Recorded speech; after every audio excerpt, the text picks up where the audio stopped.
ওয়াসিম মুনিরের হাতে আরও শক্তিশালী হাতিয়ার, বিরোধীদের জন্য বিপদ সংকেত। In their heroic struggle, what they are waging against the Indian occupation.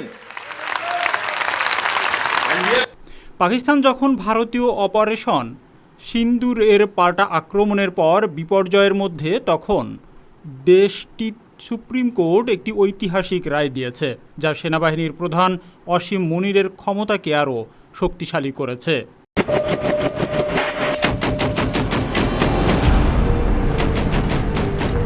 এই রায় অনুযায়ী এখন পাকিস্তানের সাধারণ নাগরিকদের সেনা আদালতে বিচার করা যাবে, যা সেনাবাহিনীকে বিরোধী মত দমন করার সুযোগ দিচ্ছে।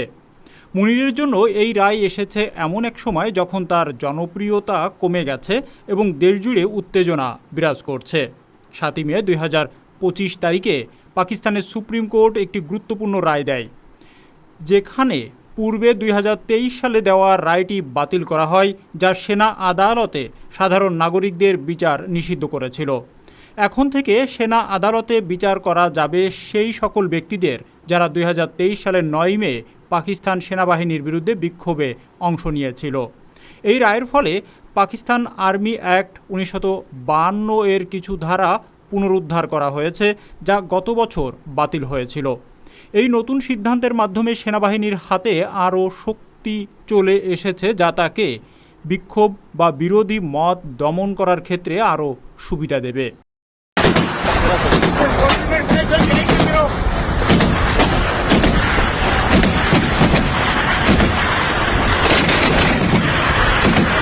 ইমরান খানের দল পাকিস্তান তেহরিকি ইনসাফ বা পিটিআই এই রায়কে তীব্রভাবে সমালোচনা করেছে। তাদের অভিযোগ, এই রায় সেনাবাহিনী প্রধান মুনিরকে বিরোধী শক্তি দমন করার ক্ষেত্রে একটি অস্ত্র প্রদান করেছে। পিটিআই নেতা ওমর আয়ুব খান এই রায়ের প্রসঙ্গে বলেন, এই রায় এমন এক সময় এসেছে যখন পরিস্থিতি উত্তপ্ত এবং শাসক দল শক্তি প্রদর্শন করতে চাইছে। এদিকে পাকিস্তানের সেনাবাহিনীর প্রধান ওয়াসিম মুনির তার দেশে জনপ্রিয়তা হারাচ্ছেন, তবে এই নতুন রায় তার হাতে আরও ক্ষমতা তুলে দিচ্ছে। বিশেষত ভারতের সঙ্গে সম্পর্কের মধ্যে যখন উত্তেজনা তীব্র হয়েছে। পাকিস্তানের মন্ত্রিসভার তরফে মুনির ভারতীয় শত্রুদের প্রতি কঠোর মন্তব্য করেছেন এবং পাকিস্তানের নিরাপত্তা নিয়ে উদ্বেগ প্রকাশ করেছেন। তার ভাষায়, কোনো ভারতীয় সেনা পদক্ষেপের ক্ষেত্রে পাকিস্তান দ্রুত এবং দৃঢ় প্রতিক্রিয়া জানাবে।